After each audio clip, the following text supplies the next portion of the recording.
and ready to go. Also, I should have asked you, in terms of a format for this, Kevin, are you happy to walk through the framework that we talked about and then just take calls after that? Sure, yeah. I think that'd be helpful. And even if anybody wants to share links to sites, if we have time, I'm happy to jump into some of those and look at specific stuff if that's helpful.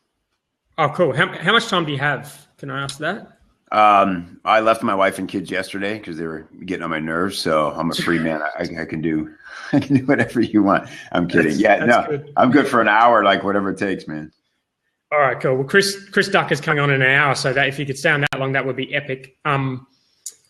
What else was I going to say? Oh, have you used Blab before? One time, yeah. It's pretty cool, man. Okay. Cool. Yeah. So there's just the comments in the right-hand side or the call-ins. And I sort of try to encourage people to call in as long as they're not complete randoms and going to ask weird questions, which has happened a couple of times. Okay. A call-in is like a private message? No. They call in like you and I are calling in. They come on. Oh, gotcha. Oh, boy, that could be that'd be fun. Random strangers like wandering onto the set. I love that. Yeah.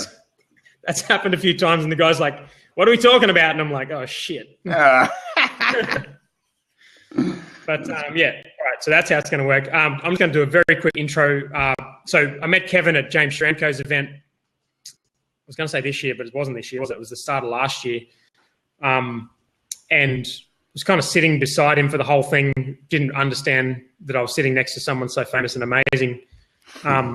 Until he got up on stage and just completely blew everyone away with not only amazing, actionable content, but also very entertaining and very inspirational presentation. And this is so Kevin's the founder of Copy Chief, where he helps entrepreneurs like you guys on the call do what every single person in business needs to learn how to do, which is to put words in ways that make people want to buy stuff from you. And that's just a fundamental skill of anyone in business, especially online business. And Kevin's one of the best in the world at it. And he's also an ex-stand-up comedian, so he's very funny. And obviously, as you can see, extremely good looking. So welcome, Kevin. Which is a major requirement for anyone who wants to be funny in life. You have to be superiorly attractive. And exactly. So that was very helpful to me. And this is a visual medium, so I only get good-looking people on the calls. That's right. That's so funny. It's one of those things. I always joke about being handsome sometimes because I obviously think I am not, and then people will go, "What a dick." That was very bold. I'm like, I'm kidding. I'm a comic. I don't think you can't think you're handsome if you're a comic. Well, Chris Duck is on the phone here, and he's on the call here, and he's always going on about how attractive he is. So, well, he's right in this case. He's got that perfectly round head. He's one of those guys who can pull off the shaved head and face, man. Like that is really saying something about it. Touched by the finger of God on the good looks chart right there. All right, cool. So if it's easier for you to just take over and run through, I guess, some of the ways you think about writing copy for a website, maybe just a really quick intro on what we mean by copy. Sure. and then get stuck into it. Yeah, happy to do it, man. So thanks for having me, first of all, Dan. Really, it's an honor. I'm a big fan of yours and all the great stuff you're doing, dude. I don't know how you make it look so easy, bro. Balancing several businesses and just kicking ass along the way. So thank you for all that and for being a friend. So what I thought I would start with tonight is I'm curious, which mic am I on? Are you hearing the tapping if I do that? Yep. It is. So I'm on the road. Okay, perfect. So what I thought I would do is, I love formulas, right? And it's funny because as a stand-up comic, being formulaic was a curse. You didn't want to be known as a formulaic comic. It meant you were kind of lazy and using just real obvious joke formulas.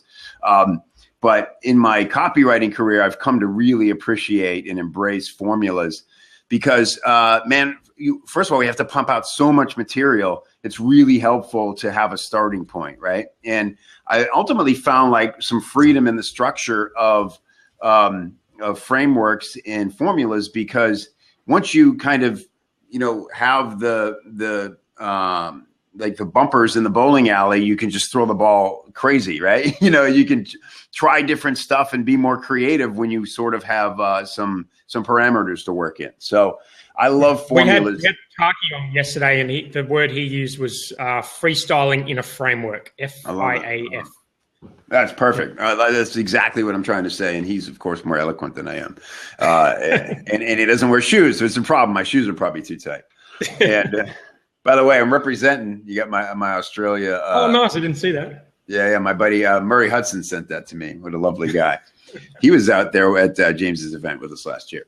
So, cool, so what I'm going to share with you today, I have a thing called the 4x6 copywriting formula. And the reason I call it that is two reasons. Number one is the idea is that you can write, frame out your copy so succinctly that you can fit it on 10 4x6 index cards. And I've also broken down the formula into two sections, 4 things and 6 things. And today I'm just going to cover with you the 4 things because they are some of the most critical things in all copy. There are 4 things that I call blocks that every prospect comes to any sales proposition with, really any story or any encounter.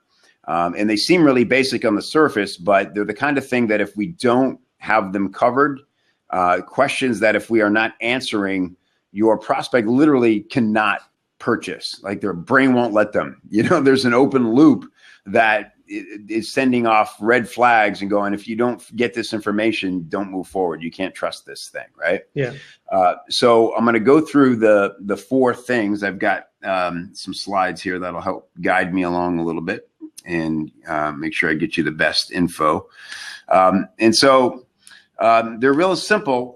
Again, the 4 essential things that every prospect needs to know from you before they can make a purchase. And if you've got some copy live right now, I recommend kind of thinking, even pull it up and have it in front of you and check that you've got all these things ticked off.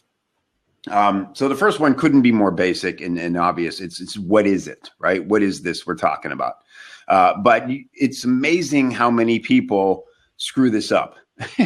Like they start the copy in some long ass story or some, deep description of who they are and why anyone should care.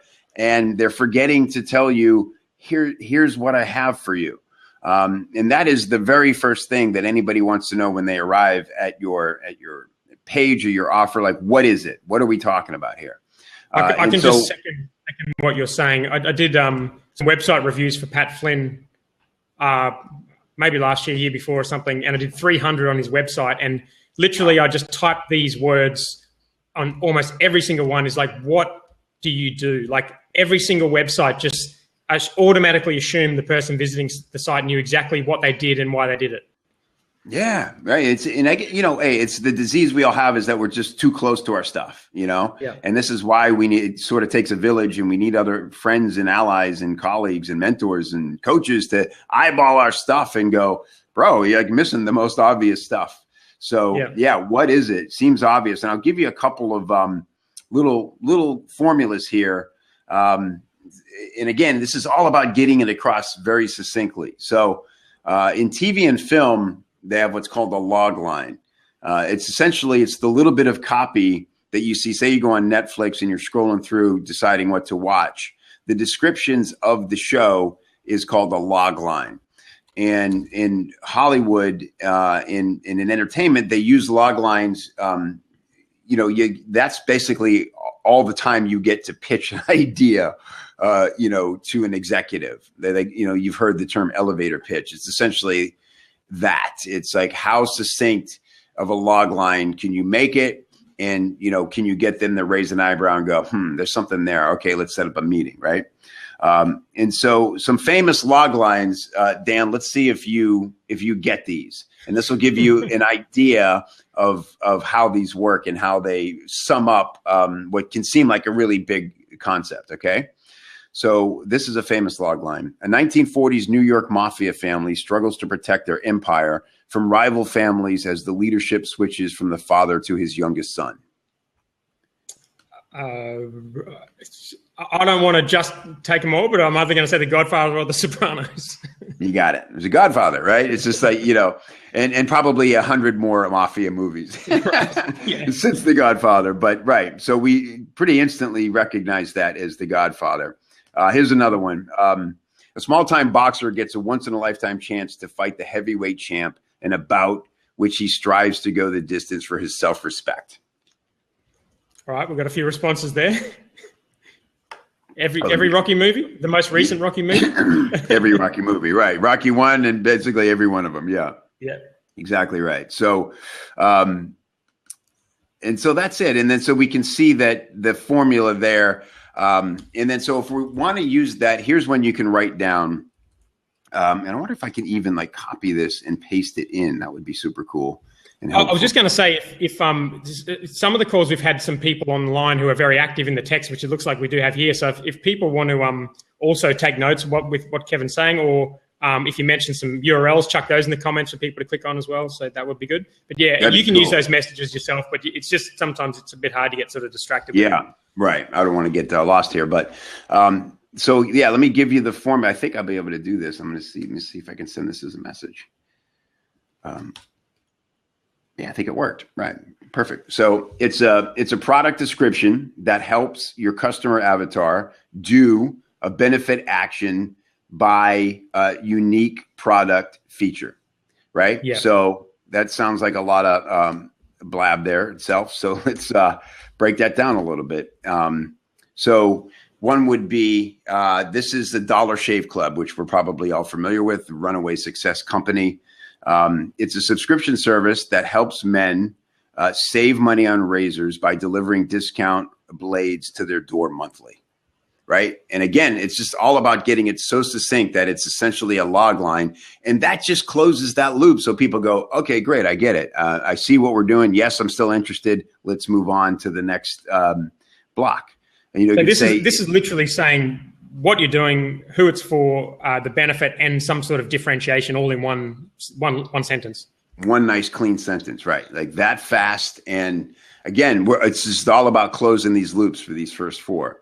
And so for Copy Chief, it would be, it's a training series that helps product owners increase their sales by writing better copy with templates, exercises, and coaching from pros, right? And so this is again one of these things that seems real simple that we too often, as you experienced on Pat Flint's site, just don't do. So there's power in the simplicity of it all. So cool. That is number one. And so number two is again the most obvious one. Who are you? And the reason who are you is number two. And this is kind of my specialty. Who are you? I've wrote a book called The 60-Second Sales Hook, which is all about how to explain who you are in a really compelling way in a minute or less, right? I love these kind of formulas because I think, transparency and authenticity are going to be the way forward for marketing for years. I mean, we know this, Dan, thank God for Blab and for Facebook and for all these things that we are able to use to. How often are we holding up our phones to our face and talking to the world, man? It's an incredible thing to be able to do. Yeah. And when the more you do it, the better you get at being succinct and clear. Clarity, man, is such a big thing. So who are you? And so I'll give you one really simple formula because most business owners are often in their second life.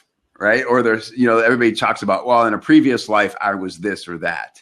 And so just a really cool, super simple one sentence framework that you can use to sum up who you are and why that is relevant to what you're teaching is I'm a former blank turned blank. Right. So for me, I'm a former stand-up comedian turned direct response copywriter. Interesting. Yeah. Okay. Tell me more. I mean, that's all it has to be. A couple more are, one of my members, Wardy. I'm Wardy in Oregon. I'm Oregon housewife turned traditional cooking expert and entrepreneur. Very congruent. I'm Ross, former engineer turned internet sales expert known as the conversion engineer.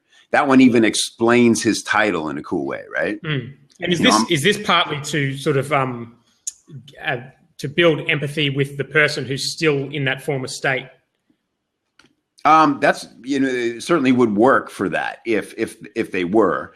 But I think really it just gives a little bit of context to your experience in life, and it's a chance to bond. If you're a former school teacher, every school teacher who comes across your message is instantly, you're at the top of their list of somebody they want to hear more from, because there's that bond there, right? And it's also, you know, you're sharing something kind of intimate about yourself. And it shows that hints at trustworthiness, right? It's like, okay, they're here telling me who they are. They're not bore-assing me with their long story yet. We haven't yet earned the right to tell our entire story. So it's important to be succinct and to give some detail. And I have some other like really nice short formulas. Again, like the 60-second sales hook is just a 4-part thing that happens in a minute. So that's just one example of how quick and easy these can be. So that's it. That's 1 and 2. And then number 3, this is where it starts to get a little juicier here. And I love the way this is phrased. It's why can't I live without it? Right? Why can't I live without it? And think about it. When you arrive at any proposition, certainly a sales page or an offer, that's one of the questions going in your head is like, all right, how bad do I need this? Sometimes it's instant. You go, oh, I'm ordering right now. I can't live another day without this. Other times you got to go, all right, I can see where this would be helpful. Convince me. And, you know, after the good art of persuasion is performed in the copy, you're going, you're right. I can't live without this. Here comes my credit card and let's do business. So back to the slides here. And so the important thing to keep in mind here is that, you know, not every product solves a crisis, but every sale is made on emotion. And that's why these, you know, little bonding triggers are so important. I like to break down offers into urgency. It's a great way to sort of, you know, instantly get some context for how we should be delivering our message. So I have it in 3 simple terms, you know, green zone, yellow zone, red zone. And so like a green zone product would be Dollar Shave Club is a great example. You know, it's typically something, it's like something that it's a problem you don't even realize you have until it's pointed out to you. You know, it's like, you know, somebody goes, do you hate paying $30 for a pack of razors? And you're like, hey, damn, I do. You know, I hadn't even thought about that, but that really does annoy the shit out of me. And having to go get the guy to get it out of the case and like, why is it this? It's not a diamond ring, it's a razor blade, you know? And so when somebody says, how about we stick it to the man and I give you a really badass razor for just a few dollars a month and I'll keep sending them to you so you never run out, you're going, oh, I can't live without this. This is awesome. Let's see if these razors are any good is your next question. Yeah. But so that's like a green zone problem, not a big deal. Then there's red zone problems, which are life stops until it's solved. We're talking about life and death, serious stuff now. You just left the doctor. He told you you have some disease that you never even knew existed, and it's really serious. And you're going home, you're getting online, you're calling anybody you know who can put you in touch with a specialist. You're Googling the hell out of it and trying to understand what's going on. You come home from work and your spouse's things are no longer in the house, and there's a note on the bed that says get an attorney, and there's a picture of you in that floozy from the seminar or something. I mean, that's a red zone problem, right? Like life stops until that's handled. And those red zone problems don't require a whole lot of salesmanship, right? It's just about, you know, let's see if we can help you. It's an emergency. Most of us live in the yellow zone. We're offering people better ways to do the stuff they're doing. You know, how to, if you're going to create content, why don't you create the kind of content that gets you a ton of traffic and helps you grow your business, right? Yeah. If you're going to write copy, why don't you get some formulas that are going to make it super simple and, you know, take all the pain and agony out of it. If you're, you know, looking to lose, like weight loss is a classic example. Everybody would probably like to change their body in some way. We all know there's things we could or should be doing, and we're probably going to get around to it. And so that's why, you know, weight loss is so heavily advertised, because it's everybody's ready at some point to try something or something new. And it's just about being in front of them when that moment happens in the most compelling way, right? So with the zones, are you pointing that out because some are better to be in than others, or is it just knowing where you are sort of dictates how you should position your copy? Yeah, I think exactly the latter. Yeah, recognizing first, is part of like developing your what we call the customer avatar and going, where are they? What is the conversation going on in their head when they encounter my stuff that's going to go, oh yeah, I need to pay attention to this. And again, and really it helps you decide the approach to how you're going to communicate with that person. So if we think about the green zone, Mike Dubin with Dollar Shave Club, what did he do? He made a hilarious video because the stakes were so low. The best way to stand out and get attention was to be funny. And so he, went and had the viral video, and that launched the company. You're seeing all these different, like he really started like a trend with all the different like butt wipe products and stuff. And they're always trying to be funny. Did you see what was the one about, the squatty potty with the pooping unicorn, and it's just like, it's a very low stakes proposition, and so you can have a lot of fun with it. If it's a red zone product, jokes are off the table, man. There is like no room for humor when we're talking about cancer or something here. So, so if you realize you're and of course, there's probably, 4 or 5 levels of yellow. If I really started to break it down, that could help us determine.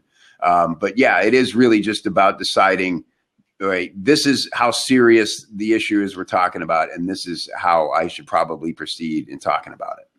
Yeah. I think I have some more formulas there. So so that's important to know. And that's why can't I live without it, right? And again, think about that, write that down and use that. It's not, you don't ever want somebody to encounter your offer and go, yeah, I'll get back to, I'll bookmark that. Bookmarking is death, right? You want them going, I'm not going to leave this page, or I'm going to leave this page open, and I'm not going to sleep well until I own this thing. And so, okay, now number 4 is time. When can I expect results, right? And again, I think the phrasing is really key on that. When can I expect results? Because that's one of those things that it's kind of like with journalism, Dan, you've heard the who, what, when, where, why, and how, right? Like every time you read an article in the newspaper, those are all the open loops that you need closed. These are the 4 for sales. And this is a big one. Like, when can I expect results? And I'll suggest to you, if you're sitting there going, well, my product doesn't really have a timeline on it, I promise you your prospect wants one. So there's there's ways that you can create one. Like, for instance, with Copy Chief, it's a monthly membership. I'm sure lots of people have membership sites here or belong to them. And you go, well, what's the timeline on that? Well, you could do it all kinds of ways. You could say, over a year of this membership, here's what you'll be able to accomplish. You could break it down monthly. One thing that's worked really well for me, one of the breakthroughs I had in marketing Copy Chief was I offered a 10-day trial. And it occurred to me, people were taking me up on it. And then I thought, well, there's so much to do in there. What if I explained to them what they could possibly do over 10 days if they wanted to? And so I use that as a way to highlight some of the best trainings and things that we have in the forum. And that was like night and day when I did that, and because I sat there and I listed, and it's a reminder, like, we have to do the thinking for our prospect. We can never expect them to connect the dots, even if we think we're drawing them out really well. We've got to connect the dots for them. And so that was one way. I just used a 10-day time frame for a trial, and that was super helpful. And make it a realistic time involvement. I even in that email, Dan, I said, realistic time commitment, 2.5 hours, I was really honest about it. And I think people appreciate that. And then the other thing you want to do is future pace the results through emotion every step of the way. Right? That's a big one. So for instance, with weight loss, you might say something like, you know, let me be honest with you. The first week is not going to be a lot of fun, right? But I promise you, by like the third or fourth day, you're going to start to get addicted to this new thing you're doing. And by the second week, it's going to feel, you're going to wonder how you ever lived without it. You're going to start to love, sweating, and because you're feeling results, and already these different hormones are kicking in that have been lying dormant, and you start to wake up feeling refreshed, even in your sleeping better. And by week 4, people are going to start noticing, and you're going to notice that your pants are more loose. You're reaching for a belt that you haven't touched in months. People are actually commenting now on the fact that you look different and you look good. By week 8, you're going to be annoyed with how often people are bringing up the difference in how you look, right? And so you're future pacing with emotion what it might be like to experience this product when it's in the results of it. So I've got a lot of things to ask about that. I guess the main thing there is that the future pacing, is that partly to help, what's the word for when someone buys something and then gets anxious about their purchase? I can't remember the name. Yeah, buyer's remorse. Yeah. To help with buyer's remorse, or is it more to give them a feel for what they're actually going to get? I think for me, it's just really about getting them excited. Like I don't want them to have buyer's remorse, obviously. And I feel like if they do, and it's not a really high ticket item, then I just didn't do my job. Right. And that's another good point you bring up, because there's probably a scale on buyer's remorse based on the price of the thing, Yeah. If it's under $100, there's probably not a huge amount of anxiety. If it's over 1,000, there very well could be a lot of anxiety after the fact. And that's why it is important to future pace, in the proposition, in the pitch, so that in the follow-up, what we call, the stick letters and things like that, you can reference back to those things and remind people, this is why you bought. This is the promise I made to you. I'm not ignoring it now like I never said it. I'm only going to solidify this more, that this is our mission together. This is what we're doing, and this is the results you should expect. Yeah. The other thing I was thinking as you're saying that is I wonder if you can do some of that stuff without direct words, with things like testimonials. Like if you've got testimonials from someone on there and they're talking about certain results they got within a certain time frame, they're sort of doing your job for you. Yeah. Obviously, you've probably helped the person come up with a testimonial because you've told them that's what you want to do. But it's doing what you're talking about in an indirect way, and not you sort of just writing it. It's a great point. Absolutely. Testimonies are a huge way to do that. Yep. Beautiful. Okay. All right. What are we up to? Did we get to 4?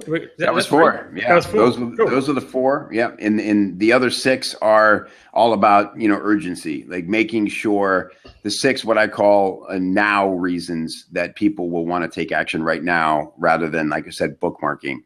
Right. And so, I think the 4 are the most relevant. We could keep going if you want, or if anybody has any questions or wants to look at copy, I'm happy to do that too. Yeah, I reckon I'd love to talk about scarcity a little bit if we get to it. But I think if people have got questions, now is going to be a rare opportunity that you can ask those of Kevin. So I'm gonna prefer people to call in if they don't look like spammers. So please build up the confidence to do that and be the first person to call in. And it'll be worth it, as long as it doesn't crash. Yes. Otherwise, I'll go to the comments. Here we go. Kerwin's on his way. I love this. Yeah. Right. What's up, Kerwin? Hey, Kevin and Dan. How you guys doing? Good. How are you? Good to see you, man. It doesn't float all over. Thank you so much. That was really good. This is the second time listening to Kevin, and he's like the coolest guy I know. Told you. Tell my wife that. Thank you. Yeah, you just have this voice that everyone just listens to you. Oh, thank you, man. I appreciate that. I'm the wordy guy. I just did my MVP page, and I got some help from the team on the 7-day startup. And thank you, guys. That was really good. But people always say it's not good to say I'm a farmer so and so. Is there another way to say that, or is that like the best way to do it when you're kind of introducing yourself? Why do they say it's not good to say that? Because they say normally when you introduce yourself, you normally say, this is what I do, not this is what I used to do. But I do agree with you that saying what I used to do gives me context and it gives me authority, right? Yeah, if it does. I'm getting echo there on your. Can you turn your volume down a little bit there, Kerwin? Okay. I'll just mute So him you and can put hear it back me, on but when you yeah, talk. Yeah. perfect. Or mute, yeah. The thing is that I should point out it needs to be relevant, right? Not 100% relevant, but in my case, it's not. You don't go stand-up comic and think of advertising, right? But when you say, "Is this former stand-up comic turned copywriter?" you go, "Oh, that's interesting," and I can see where that would give us all an advantage, right? So, what is your scenario? Your former what? I used to work for the airlines, and I'm trying to give travel tips on good ways for people to get travel deals. Because I used to work for the airlines, I know how the system works. I know how to search for flights. I've traveled to about 114 countries, done 160 airlines. So I want to try to say that succinctly instead of having like 12 bullets. All right, cool. Let's play with some other formulas then. Okay. But first of all, whoever told you not to reference the fact that you used to work for the airlines is crazy. I tend to agree. It sounds like that's a perfect credibility point, right? But how could you not mention? It'd be crazy to not mention that, right? Gotcha. So let me just pull up real quickly here, and I'll give everybody the link to this article. If you don't mind, Dan, it's on Copy Chief, but there's obviously not selling anything here. But this is it's okay. This is a business session, so I was going to actually say that to all the speakers. I have no problem with people selling stuff. It's like half of the problem in business is people don't want to sell stuff. So I have no issue with that at all. It's the whole point. Yeah, right. The other thing I was going to say is the guys who are listening and commenting on the right hand side. If you got any ideas, throw them in there as well. Yeah. But let me share this formula with you. And the reason I like people to read the whole article is because I give some cool context and examples. But this is going to be great for you, Kerwin. This is what I call the rebel yell. Okay. And it goes like this. I just pasted it in there, the formula. So my name is Kerwin.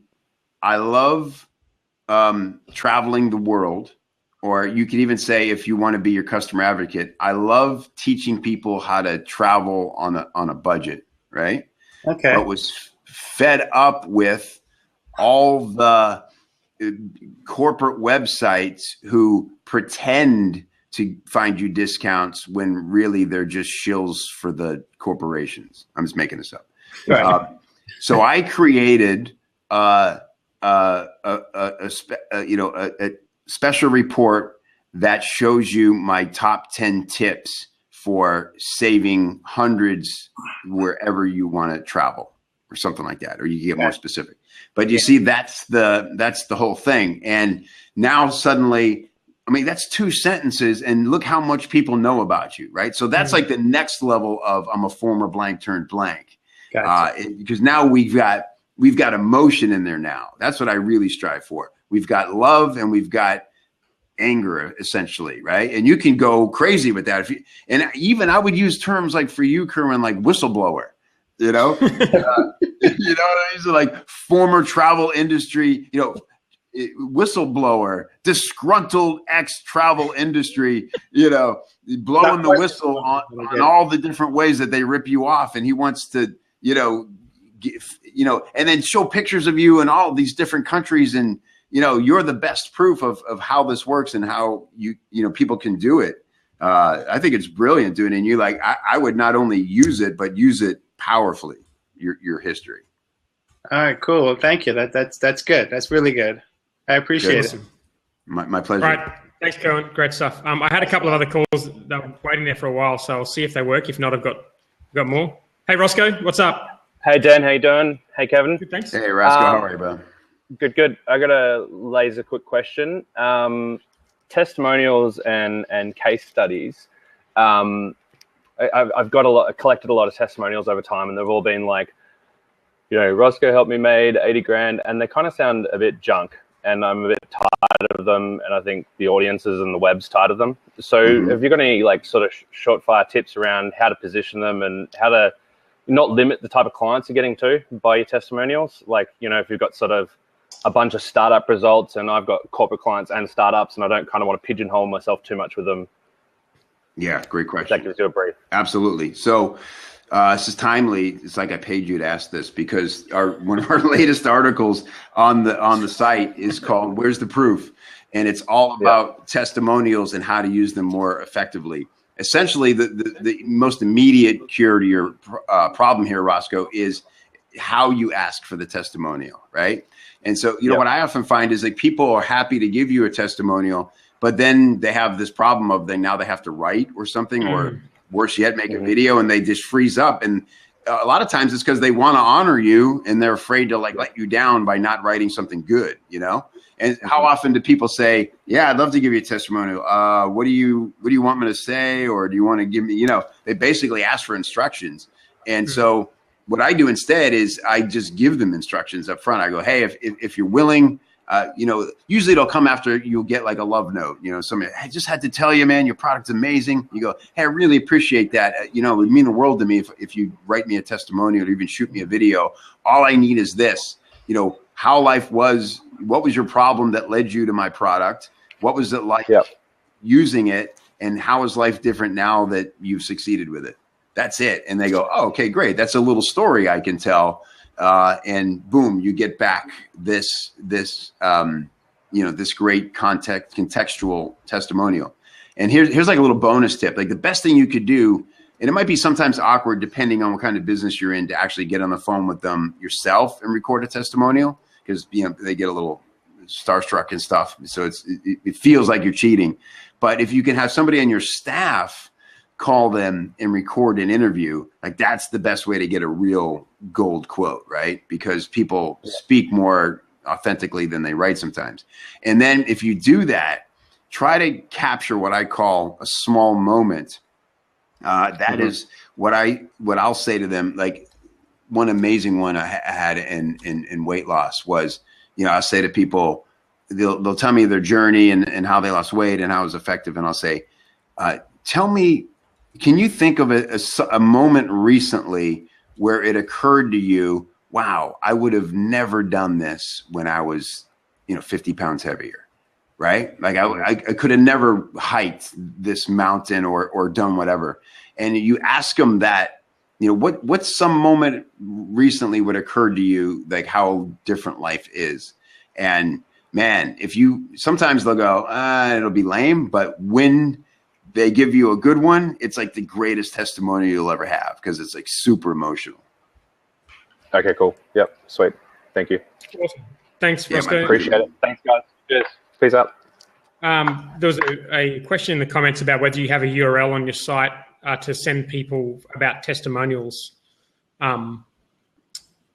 So I don't know if you've written any articles you can point people to, or whether I have a URL about gathering testimonials, just the stuff you just talked through, so people can delve into it a bit more. I just dropped it in a little bit ago. Okay, that was the. It's right there when it says why your prospects think you're full of it, and that's a girl named April Dykman, who's a really hot freelance copywriter, just wrote that, and it's exactly that. And you can go to her site at copysprout.com, and she has a whole lead magnet about how to write to your prospects and get those kind of testimonials. Excellent. Okay. Okay, that question's been answered. Let me know if you guys got any other questions, and please share this. We've got a few more minutes. This is amazing stuff. So people asking to repeat stuff, I'll just leave that for the replay and for the URL. I might see if this call works. Okay. Resonate as a book, got a Kindle and hardback ordered. Cool. Yeah. I recommended one of my favorite books on Facebook the other day. It's called Resonate by Nancy Duarte. And it's a genius book about how to create tension in your writing. Hey, Meryl, how are you? Good, thanks. Hey, Dan. Hey, Kevin. Hey, Meryl. How you going? Yeah, good. Kevin, I've got a question. Yeah, thanks, guys. Kevin, I've got a question for you. You talked about trying to make your customers excited. So we run a bookkeeping business, and I was wondering how you would go about making that exciting, because it's not generally considered the most exciting industry in the world. Yeah. That's, that's probably almost one of those green zone topics where I don't know if you could get people excited about, do you help them do their own bookkeeping better, or your bookkeeping for them service? You take We're over a bookkeeping for them service. Okay, so cool. We take it off their hands. Like WP Curve for bookkeeping. It's Merrill's. I'm a customer of Merrill's. It's called Bean Ninjas, and it's a brilliant service. And I think it's very, very bloody exciting to never have to do bookmarking again, personally. Me too. I'm ready to call you as soon as we're done here, because I keep getting rejected by bookkeepers because they go, you don't have enough to balance, like, because I don't have a big payroll and all these different things. And they're like, man, you're not ready. I'm like, I'm ready. Trust me. I'm like, I don't care. So I don't know, what comes to mind to me is like, think about, one thing I talk about is what is it costing you not to have this? When we talk about value, right? It's not just, why are we priced better than the competition or give more value, but you say, what is it costing you not to have this? And so I would have fun with it, because it's kind of a green zone topic, and say, you show somebody on a hammock and they're like, their work closed, and they're like laying in a hammock with a umbrella drink, and you go, the boss thinks you're doing the books or something, right? It's like the secret weapon or something. Like I would probably strive for that kind of imagery, and I think viscerally, like, that would get them sort of excited, So excited about the fact that they don't have to do it anymore, and what else they could be doing. What else could you be doing? It's like one of the magic things, like in time management markets or personal development. It's always like, what if I could guarantee you an extra hour in your day? Like, that's a big promise, and people are always like, yeah, BS. But this is one that's really tangible, and people go, no, if I didn't have to do the books, man, that's like 7 hours of my month right there or something, Mm-hmm. So that's the equation I would play with and have fun with, of, just be creative with all the different things they could be doing instead of the books. Yeah, someone just said I use that tactic on WP Curve. I forgot about that. But yeah, if you look at WPCurve.com, you can see that in our headline and the imagery we use on there. Yeah. Thanks a lot. Appreciate My pleasure. Nice meeting you. Thanks, Merrill. The other thing about bookkeeping is anyone who knows anything about business is always telling people to be to be good with your financials. And so you could probably play with that a little bit if you're trying to target entrepreneurs and they know they suck at accounting, but they know that it's really important not to suck. You could probably work on that a little bit. Oh, man. And that's another way where testimonials and case studies, and ask your best customers, like, what has it meant to your life? What there's so many stresses that come along. I bet bookkeeping is one of those things, when I ever do find a bookkeeper, I'll go, wow, I didn't even realize how much it was stressing me out in like 3 areas of my life I wasn't even recognizing. Right. So, I bet there's lots of intel there. Yeah. Hey, Andrew, what's up? Hi guys. Thanks for everything you've been talking about. I just went live with my website last week, and my next step is to do the marketing, I guess. And I'm just sort of, wanting to use this session maybe just to have a quick check that what I put up there, from your experience, would resonate with an audience. The website is www.itcareerbuilder.com. And what it's all about really is, I'm an IT manager, and from my experience, a lot of people, to further their career, they just do technical skills training and that. A lot of IT people aren't too good on their soft skills. They might like to sit in the corner, not talk to people all day, and just work with the technology. So I'm trying to proposition that for you guys to get ahead in your IT careers, you need to sort of mix those two things together. So what I've got on the site so far are some free downloads of templates to grab email addresses and build up that audience. And I've also got a 33-page ebook, which written in a way that's easily digestible. And I've got that for sale at the moment. But then sort of looking down the track, it could be courses or something, just depending on demand from the audience. Mm-hmm.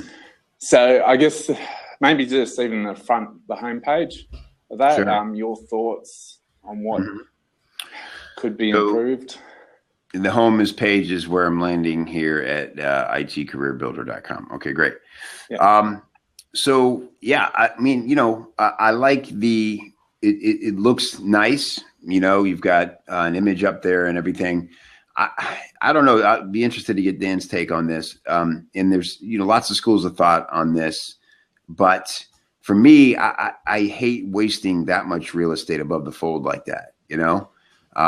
I think if we can get our message across, at least we can't get everything across. And one of the biggest mistakes people make when they write headlines is they try to close the deal with the headline, which is just overwhelming for people. So I like that you have improved your IT career right there. It's very clear what you're here to help me do, but no context, even if we're on the same page on what improving my career means, right? So I would want a little bit more detail. If you look at, if you look at Dan's homepage at WP Curve, it's similar where there's a nice image and it's not overwhelming amount of information, but it says, imagine never having another WordPress headache. And it's like, okay, if that's what the avatar is there to solve, you just, told them in a roundabout way that that's what you do. And then, so you're being a bit more specific on what they're going to get out of it, right? Instead of a generalized sort of statement. Yeah. And then he explains it and again, this is a great example of every line of copies has one job, and that's to get the next line of copy read, right? And so in that headline, and then it says, with 24/7 access to the world's best developers for unlimited small jobs, where will you spend your newfound time? Well, there you go. There's that exact proposition. And then sign up today if they're ready. And then under there, we'll get into a little bit more facts. 44,000 jobs completed, 39 team members, sort of like credentializing themselves as why they're capable of doing this. So even if you just modeled Dan's thing there and said, okay, what could if I had those three sections, if I had my headline, let's just talk for a minute. Like what's a very typical place that people would love to get to in their IT career? Yeah. So I guess it could be where they want to get into a managerial position where they need those soft skills to be more effective and influential in their roles.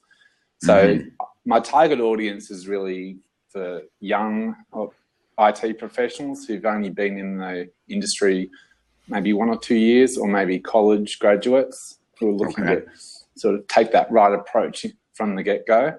Yeah. So and so do they need more training? Is it what do you provide them that's going to get them there? Is it career advice, or is it skill development? It's really the attitude or the approach that they need to develop their soft skills in order to and put that with their technical skills in order to get ahead. And I've sort of got like a 5-step approach where they use those soft skills to understand the business and build up relationships with their customers. Okay. And with that, they can start to understand their issues and their needs, their pain points. And then they can put their IT hat on and say, well, I'll draw the dots between your issues and the technology and come up with this solution.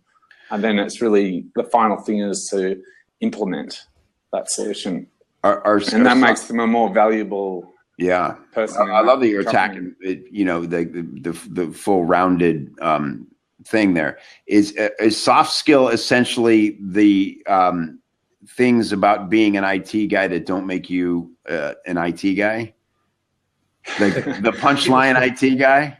Yeah. Well, I guess just from what I've seen, a lot of the people that are doing the same job that they've been doing for the last 10 minutes they're there for the technology. They don't really care that they're working in a university or a bank or wherever. Right. They're just, I'm on Oracle databases and that's all I like. And yeah, they kind of get stuck in that role. Lousy people skills and is that kind of thing that you help them develop so that they can actually stand out and move up in their career? Yeah, like communication's a big thing, written and oral, project management. So that might all that sort of stuff. You might test those kind of headlines. Again, you're in a yellow zone here, but you're in a not huge stakes. You could make it as dramatic as you want. You know, paint a picture of the sort of pathetic, burned out IT guy that everybody in every other department make fun of. Like he's the meme, you know. Yeah. Don't be a meme, you know. And so like maybe it's like an anti thing, like kind of a fear-based thing is like you don't become that guy. Let's develop your soft skills and your abilities and make you know, like a really coveted person in this industry. Yep. Okay. That's great. Yeah. Okay, well, I'll take that on board and have a look at play with it. You know, like don't forget. Out of that. Yeah, like don't forget, because this is B2B in a sense that you're at least dealing with people who are probably more in the business world, that they're human beings, and just because they're IT guys and tech people, that they don't respond. You know, they laugh at the same dirty jokes you do, and they watch the same funny TV that you do, and you know what I mean? So don't ever forget that if you can speak to them at that level without them being able to not take you seriously, that's wicked effective, especially in a same with bookkeeping, you know, those kind of industries. If you can have a little fun with it, man, that's a sure way to stand out and make an impact fast. It won't be for everybody, but it'll really set a tone for your best prospects. Okay, great. Yeah. Okay, many thanks. All right, Andrew. Thanks, Andrew. Okay. One thing I just thought of as I read that page, I had a conversation with Dane Maxwell once about copywriting, and he said the first thing he looks at is goes through and looks at when you're using words like improve or grow, or just like generic words. Like if I see a headline, improve your IT career, I immediately sort of look at that and immediately rule it out because it's making a claim that can't be verified almost. So it's like a very generic word. It doesn't tell me what it does. It's just someone, you know, it's too generic. It doesn't mean anything. Exactly right. Yeah, exactly right. Words like improve, grow. Exactly. What does that mean? If it's a word that can mean something different to you than it means to me, it should be out. Yeah, it's got to be crystal clear. And I'd rather see somebody be wrong in the word and find out and test and do better than be vague. Yeah. Because vague is guaranteed to get ignored. Yep. Very good. Okay, we've got a lot of questions, but we are going to have to wrap it up soon. Because Kevin's got all these amazing commitments that he has to do. But also we've got to prepare for the next call, which is Chris Ducker, which is going to be on a different blab call. Next time I do these, I think I'll just leave them on the same call because it's a little bit inefficient to kick off 400 people and then get them to react to another one. But lesson sure learned. They're loyal to you. They'll follow you anywhere, Dan. Right.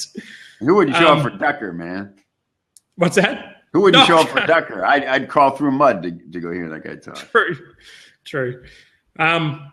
So I'll try one more call in if this works. Otherwise, we'll take one more question from the right-hand side. Oh, J-Mo, what's up? What's up, man? How are you? Yeah, celebrity. What's up, buddy? How are you? Hey, man. I'm doing good. I'll be real quick because I know you guys are cruising. I have a fitness program. It's a 40-day challenge for guys in their 40s.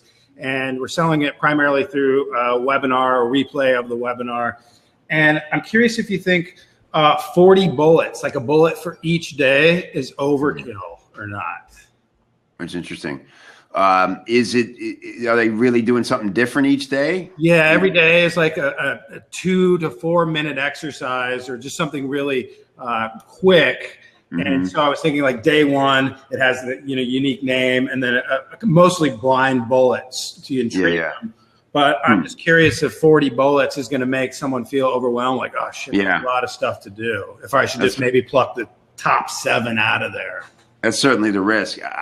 You know what I would do, Jay, is I would like write those backstage, and then I think you'll know instinctively if it is too much, and then think, all right, well, maybe it's one per week, or whatever it is, but you'll have the best bullets, and maybe it's like one, week one, give it a name, talk about what it is, and use 3 of those bullets from the days.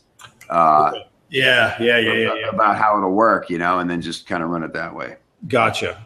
Makes sense. What do you think, Kevin, of doing something like on the landing page, making it visually clear that there are 40, but not showing all of them, so people know that when they sign up, they're going to get more than you're actually showing, so they don't get overwhelmed, but they get excited about getting more.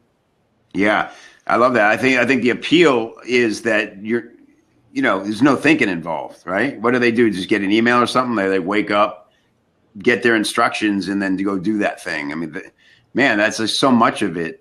I was just with real quick. I was at a mastermind with this guy is in the top 10% of bodybuilders on the planet, right? You have to win Mr. Universe just to qualify to compete against this guy. Okay. And it was like crazy. He looked like he just came off the cover of a comic book, and I'm like watching what the guy eats and how he orders food. And I'm just going, dude, I just want to shadow you for like 60 days. There's no way I wouldn't be like ripped, if I just ate what you ate and did what you did. I'd either be dead or ripped, but so that's why I started paddleboarding. Every guy was ripped, and I was like, I'm gonna do that. Can handle this. Never thought I'd paddleboard, man. I hated those guys. Oh, really? Yeah, as a surfer, you're like, get out of the way. True. Yeah. It's probably a few behind me right now. Oh, where are you at, Dan? The Gold Coast. It looks a bit windy, actually. There's probably no one out there. It's a bit windy this morning. Gotcha. Well, hey, man, it was nice to meet you. Thanks for the feedback. Let you get to some of the other guys, and take care, fellas. Thanks, Jay. Good seeing you, bro. Thanks, man. Thanks for coming on. All right, guys, we're going to have to leave it there. That was epic. As you can see, there's just shitloads of questions and a lot of people on that call, a lot of people sharing, so it's just absolute gold. Thank you so much for coming on. Kevin, what's the best way to people to track you down and learn more about what you do? Yeah, copychief.com. That's it, man. All the goodness is right there. I appreciate you having me, Dan. This was a ton of fun, and maybe I'll come check out Chris for a few minutes. All right, cool. Yeah, so guys, actually just before you guys leave, I'll put in the direct URL just because it's a little bit easier. But if you go to 7daystartup.com, the current Blab session should be running, and if there's not one running, it should be showing a replay of the last one. So that's all working properly. That's a pretty neat little feature, but here's the direct link to the next one, so I'll just jump straight across there. And guys, remember to thank Kevin on Twitter, and check out copychief.com. Thanks, man. Thank you, man. See you. See you guys soon.